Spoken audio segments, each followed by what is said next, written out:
You fill the feeder. Sunflower seeds fall into the plastic container with a familiar hollow rattle. A titmouse watches you from a maple branch 5 meters away, its head cocked. A cardinal waits on the back fence, motionless. Go back inside. Brush the seed dust off your hands and close the door. The latch clicks. 45 seconds later, 8 birds suddenly appeared that were nowhere to be seen before. The feeding station you were just observing is now teeming with birds vying for the best spots. The blue jay lands with an aggressive flap and chases away to house finches. 2 more finches return and begin a territorial fight. Sharp beaks, threatening gestures would never have happened if you had been visible at the window. This is happening right now in your garden. Every time you fill the feeder and walk away, how many years have you lived in this house? You've never really seen it. The real day begins 45 seconds after you think you've finished observing. To understand what you're missing, you first need to know something disturbing. Your garden birds are observing you far more closely than you are observing them. They don't react instinctively. They recognize patterns, make predictions, and adjust their entire behavior based on a detailed assessment of threat. They can distinguish whether you're looking directly at them or away. They know which window you frequent most, when you usually refill the feeders, when you leave for work, and when your habits change on weekends. Researchers at the University of Washington demonstrated that crows can recognize individual human faces and remember them for years, then pass this information to other crows they've never met. The birds in your garden may not possess quite such sophisticated facial recognition, but they come close. Birds don't simply perceive human presence as present or absent. They experience it as a continuum, a spectrum of threat levels constantly changing. Standing outside next to the feeder, highest alert. Visible through the kitchen window and moving, moderate caution. Inside and not visible, low danger. Does the house appear empty? Everything is fine. So what exactly happens in those first 90 seconds after you disappear?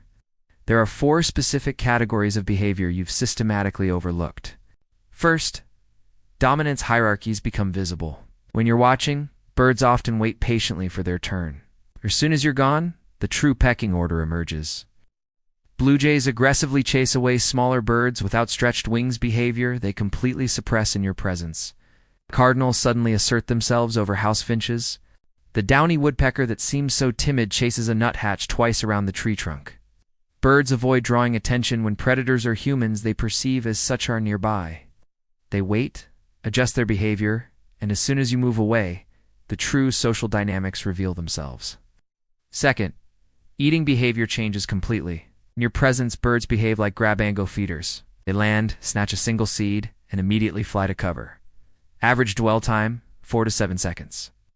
When no humans are present, the average stay increases by 300%. They crack seeds right at the feeder and drop shells to the ground. They return several times without hurry. Some species begin stockpiling hiding seeds in bark crevices, behavior requiring too much vulnerability to risk under observation. Third, comfort and conservation behaviors emerge. Bathing is extremely delicate. Birds lose sight of their surroundings. Plumage becomes wet and heavy, flight ability impaired. They don't do this if they perceive a threat. As soon as you leave, the bird bath transforms into a social gathering place. Preening happens at the feeder. Sunbathing, that strange behavior where birds lie with outstretched wings looking half dead, only occurs when they feel completely safe. You'll almost never see it from the window. But set up a camera and walk away. It happens within 10 minutes. Fourth, the entire vocal landscape changes. While you're present, you hear alarm calls, sharp, repetitive clicks meaning danger. Stay alert. Soon as you leave, these fade. What replaces them? Soft foraging calls, gentle chirps, coordinating the flock's movements. Territorial songs become louder, longer, more complex. You can literally hear the difference. The soundscape of your garden exists in 2 versions. You've only heard one. But this is even more remarkable. The birds don't just passively wait for you to leave. They have a sophisticated communication system signaling to the entire neighborhood when it's safe to come out. Certain bird species act as sentinels, guardians of safety for the entire bird world. Tits, nuthatches, and others position themselves with good visibility, watch for danger, and emit specific calls containing detailed information. Not just danger or safety, but the type, intensity, and direction of the threat. Researchers spent years deciphering chickadee calls. Their discovery is extraordinary. The call is not just a name, it's a language. The number of alarms increases with threat level. A small but dangerous predator might trigger 10 or 12 alarms. A large, slow-flying hawk might elicit only 2 or 3. Other birds listening can deduce both the nature of the threat and the urgency of their response. European researchers found that 23 different species respond appropriately to great tit warning calls and adjust behavior based on information transmitted by a completely different species. The same system works in reverse. When you leave, the guards give the all clear. It's not simply the absence of warning calls, it's the presence of certain positive signals. Feeding calls, quiet, rhythmic, conversational. The acoustic signature of, "I'm eating calmly, everything is all right." Once one bird begins eating without stress, others interpret this as a safety signal. Chain reaction ensues. A bold titmouse approaches. The sentinel confirms with calm calls. 2 more birds emerge. A nuthatch climbs down the oak. Within 90 seconds, the garden transforms from empty to bustling. That's why birds seem to appear suddenly instead of arriving gradually. They've been there all along, waiting, listening, and as soon as the monitoring system gives the all clear, they move. Your garden is not a collection of isolated birds making independent decisions. It's an interconnected community where information constantly exchanges through sounds you hear but don't understand. Some species will only approach your feeder after receiving confirmation from a third party that it's safe. They've outsourced threat detection to sentinel species. Consider the cognitive abilities required: risk assessment, communication coding, signal interpretation across species boundaries, social learning, and cultural transmission of call meanings. These highly developed abilities take place in an animal with a brain the size of a walnut, comparable to the social signaling systems of primates. If you're currently at home and have tits in your garden, they're informing all other birds within earshot whether it's safe to come out. You've lived alongside this communication network your whole life, unaware you could decipher it. The presence of humans creates suppression zones in visible areas where bird behavior is constantly influenced.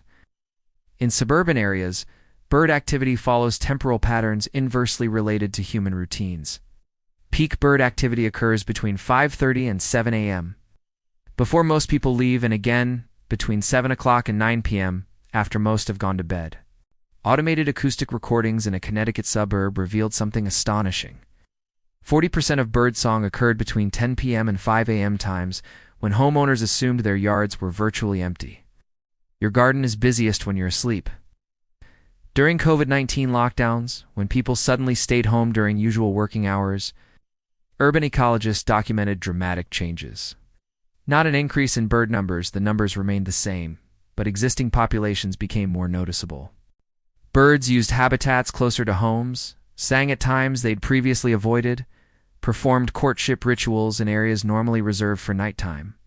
Human presence hadn't affected the population, it suppressed entire behavioral patterns and rendered them invisible. Studies using wildlife cameras show that 2 to 3 times as many bird species use suburban gardens as homeowners report. Most bird life in your garden remains hidden. You may only see 30 to 40% of what's actually happening.